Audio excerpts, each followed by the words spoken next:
جناب سیان صاحب، ایک مرتبہ سیدنا علی مرتضیٰ شیر خدا کے دور میں قیمتیں بڑھ گئی تھی کھجور کی، تو کشمش کی بڑھ گئی، تو آپ نے کہا دونوں میں سے کم کس کی ہے؟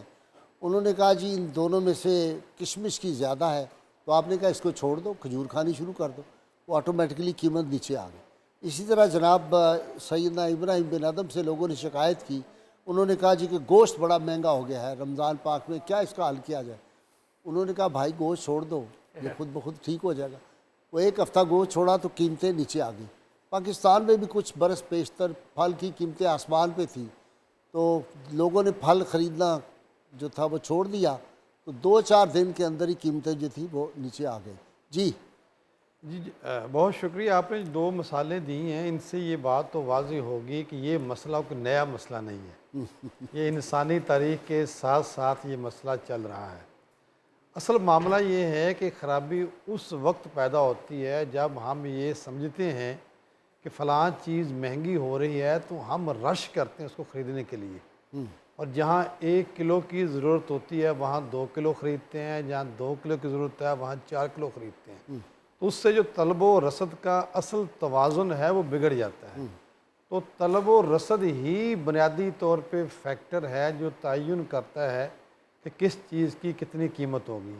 اگر آپ کسی چیز کی طلب کم کر دیں اور اس کی مارکیٹ میں رسد باقی رہے تو اس صورت میں پھر قیمتیں ڈاؤن ہو جائیں گی۔ اگر طلب زیادہ ہو اور رسد مارکیٹ میں کم ہو تو اس صورت میں قیمتیں بڑھتی ہیں۔ بالعموم اس سلسلے کو روکا جاتا ہے جان بوجھ کر، تاکہ درمیان میں ایک ویکیوم یا خلا پیدا ہو۔ طلب و رسد کا جب توازن بگڑتا ہے تو اس صورت میں قیمتیں بڑھ جاتی ہیں۔ اس کو کنٹرول کرنے کا 2 ہی طریقے ہوتے ہیں، یا تو آپ طلب کم کر دیں یا رسد کی سپلائی بڑھا دیں۔ یہ خرابی پیدا ہوتی ہے جب اس میں توازن اس لیے خراب ہوتا ہے کہ ہم جو مرض کی اصل وجہ ہے اس تک نہیں پہنچتے۔ جو میں نے کچھ تحقیقات کی ہیں اس سے میں نے یہ اندازہ لگایا ہے کہ جو کولڈ سٹوریج ہوتے ہیں یہاں سے مہنگائی کا آغاز ہوتا ہے۔ کسی ایک شہر میں جو کولڈ سٹوریج ہوتے ہیں انہوں نے چیزوں کو سٹور کیا ہوتا ہے، وہ لیکن وہ خود نہیں ہے سیان صاحب کرتے کنٹرول، وہ تو جو تاجر ہیں جو لوگ ہیں وہ رکھواتے ہیں اصل میں ان کا نیکسس ہوتا ہے۔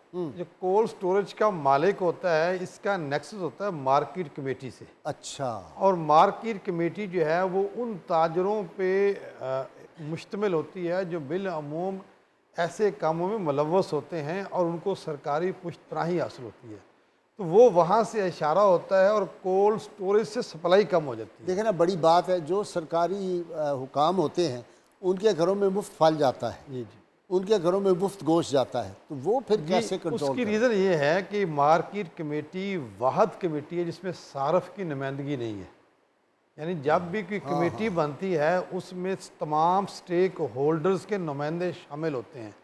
تو مارکیٹ کمیٹی میں آپ کسی بھی پنجاب کی مارکیٹ کمیٹی کو دیکھ لیں اس میں صارف کی نمائندگی نہیں ہے، اور مارکیٹ کمیٹی میں جو لوگ بیٹھے ہوتے ہیں وہ وہی لوگ ہوتے ہیں جو کسی اور روپ سے کسی اور تنظیم میں سیاست میں ملوث ہوتے ہیں۔ ان کا نیکسس ہوتا ہے کولڈ سٹوریج کے ساتھ۔ ٹھیک، میں سمجھ گیا۔ جی اپنا یہ بتائیں جی، مسلمان ملکوں میں یہ ہوتا ہے، باقیوں میں تو نہیں ہوتا۔ میں 2011 میں میرا بیٹا بیرسٹر ساتھ وہاں پڑھ رہا تھا، تو میری عالیہ محرومہ ساتھ تھی۔ 1 ماہ میں نے رمضان شریف کے وہاں عید تک میں وہاں رہا، پورا رمضان میں نے دیکھا، وہاں سارا 50% تھا اور جینون 50%، جینون اتنی رعایت تھی چیزوں کی، ہم جا جا کے خرید کے لاتے تھے۔ صاحب میری فیملی میں ایک لڑکی کی شادی ہوئی ہے اور وہ ابھی ٹورانٹو گئی ہے، جی اس کا 3 دن پہلے فون آیا کہ ٹورانٹو کے ہر سٹور، ٹورانٹو کینیڈا میں ہے، جی ٹورانٹو کے ہر سٹور میں بائی 1 گیٹ 1 فری رمضان کی وجہ سے۔ ٹھیک، اسی طرح امریکہ میں، ویسٹ میں، انگلینڈ میں کرسمس سیلز ہوتی ہیں، 50% تو کوئی بات نہیں، 70% ہیرڈ سے لے کے سیلفرجز سے لے کے مارکس اسپینسر سے لے کے ہر سٹور پہ 50 to 70% آف ہوتا ہے، 70% تک 70% تک آف ہوتا ہے ہیرڈز کے اندر کئی آئٹمس کے اوپر، جو دنیا کا سب سے ایکسپینسو سٹور ہے۔ ٹھیک، نیو یارک سٹی میں میں بھی دیکھ رہا تھا، انہوں نے نیو یارک سٹی کی جو گورنمنٹ ہے اس نے ایک اسکیم چلائی ہے گریب اینڈ گو. 12,000 حلال میل افطاری کے انہوں نے تیار کیے ہیں. اللہ. سٹی گورنمنٹ نے اسلامک آرگنائزیشنز کے ساتھ کوآپریٹ کیا, یعنی کہ پبلک پرائیویٹ پارٹنرشپ ہے, اور وہ مختلف جگہوں پہ all over the city first come first serve basis کے اوپر کیا کہتے ہیں یہ لے سکتے ہیں, جو آئے گا وہ لے لے اور چلا جائے. اب دیکھیں نا, ہماری یہ آرگنائزیشن دار المخلصین, اس نے ہماری ایسی آرگنائزیشن جس کے پاس اتنی ریسورسز نہیں, وہ 500 بندوں کا بڑی آسانی سے افطاری کر سکتی ہے. بالکل. پنجاب گورنمنٹ, لاہور کی گورنمنٹ, فیڈرل گورنمنٹ کے پاس اربوں کی ریسورسز ہے, اور یہ کیوں نہیں ہو سکتا؟ لاہور کی پاپولیشن ہے تقریباً 10 ملین پلس, 2.5 لاکھ افطاریاں اسی طرح گریب اینڈ گو کے اوپر بیسس کے اوپر تیار کی جائے اور وہ لوگوں کو دی جائے تاکہ کہ ان کے لیے آسانی ہو. پاکستان کی اشرافیہ کا فیورٹ ہے ویسٹ اینڈ لنڈن کا, وہاں پہ پچھلے 3 سال سے رمضان کی لائٹس لگائی جاتی ہیں, وہیں سارے نائٹ کلبز ہیں, وہیں سارے ریسٹورنٹس ہیں, وہیں ان کے انجوائمنٹ کے اڈے ہیں, لیکن وہاں رمضان کی لائٹس لگائی جاتی ہیں. تو میرا یہ پوائنٹ ہے کہ چرچز خالی ہو گئی ہیں ویسٹ کے اندر, ماسکس یہاں, مسجدیں یہاں پہ بھر گئی ہیں, وہاں بھی بھر گئی ہیں, مسجدیں وہاں پہ بھر گئی ہیں. ہاں, چرچز مسجدیں بن رہی ہیں اور مسجدیں ہماری مسجدیں زیادہ بھری ہیں, ہماری مسجدیں بھی بھر گئی ہیں, ادھر بھی بھر گئی ہیں, لیکن مسلمان ملکوں جہاں مسجدیں بھر گئی ہیں وہاں مہنگائی ہے اور وہاں پہ اس طرح کی کوئی فیسلٹی نہیں ہے, اور ادھر جہاں چرچز خالی ہو گئی ہیں وہ کیا are they morally superior to us? آپ بتائیں, آپ کا خیال ہے؟ مورلی تو واقعی وہ سپیریئر ہے.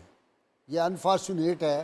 دیکھیں نا, یہاں رمضان آیا تو اصل میں کانسیپٹ ہے نا سوچنے کا, وہ یہ سوچتے ہیں کہ رمضان ہے رحمتیں لوٹنے کا, تو رحمتیں لوٹنے کی بجائے وہ کہتے ہیں لوگوں کو لوٹنے کا موسم ہے. جو ہی رمضان آیا تو لوگوں کو لوٹو. وہ ایک صارف نے خوب بات کی, اس نے کہا کہ دیکھو رمضان میں حدیث ہے کہ جو شیطان ہیں وہ چین کر دیے جاتے ہیں, باندھ دیے جاتے ہیں, لیکن یہ جو تاجر ہیں اور یہ جو پروفیٹرز ہیں یہ شیطان کی جگہ لے لیتے ہیں. یہ بڑا انفارچونیٹ. جناب آپ بتائیں نا, یہ ٹریننگ کوئی, آپ تو اتنے بڑے ٹرینر ہیں, بتائیں نا ذرا.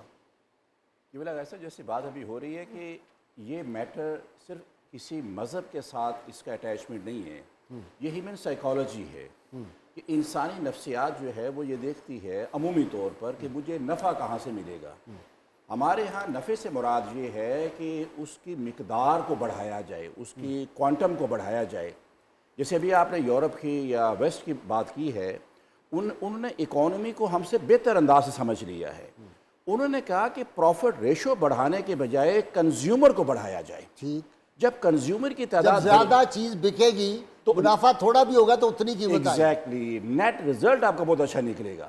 اب اس مہینے کے اندر اللہ رب العزت نے سیل لگا دی ہے, وہی نماز ہے, اس میں کوئی اضافہ تو نہیں کیا, وہی دن کی لینتھ ہے, وہی کھانا ہے, لیکن اس کا جو ریوارڈ ہے اس نے کئی گنا بڑھا دیا ہے. اب اس بات کو سمجھنے کی ضرورت ہے کہ اس نے اگر 4 رکعت نماز کو 4 رکعت ہی رہنے دیا, لیکن اس کا ریوارڈ اتنا بڑھا دیا, نوافل کو فرائض کے برابر کر دیا, تو یہ انسان کو سمجھنا ہے کہ اس نے تو کلو کا 1.25 کلو تو نہیں کیا, اس نے کلو کی قیمت جو ہے وہ کئی گنا بڑھا کر اس نے فطرت کو چیلنج کیا. اس نے واہ واہ. اور جب فطرت کو چیلنج کیا تو اس نے کہا تو کر لے, اب تو میرے مقابل آ گیا ہے, اب تو بھی کر اور میں بھی کروں گا, کیونکہ اب اس کے دسترخوان پر اشیاء کو پہنچانا, رزق کو پہنچانا میری ذمہ داری ہے. میرا چین اور میرا سپلائی دیکھ ذرا, اور تو اپنی سوچ کو دیکھ لے.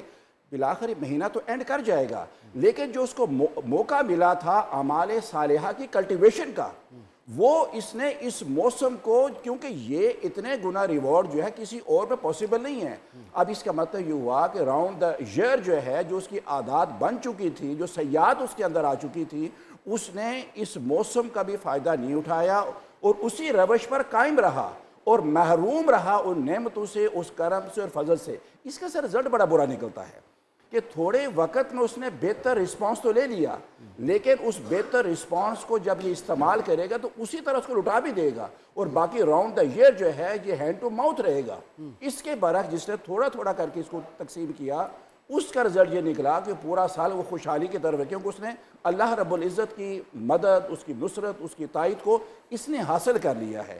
یہ جو بنیادی فینومینن ہے کہ رب کیا چاہتا ہے اور بندہ کیا چاہتا ہے, دونوں کی چاہتے ہیں، بندہ اپنی چاہت کو اس کی چاہت کے ساتھ مرج کر جائے تو نتیجہ تن جو ہے نتائج وہی آئیں گے جو میرا رب چاہتا ہے۔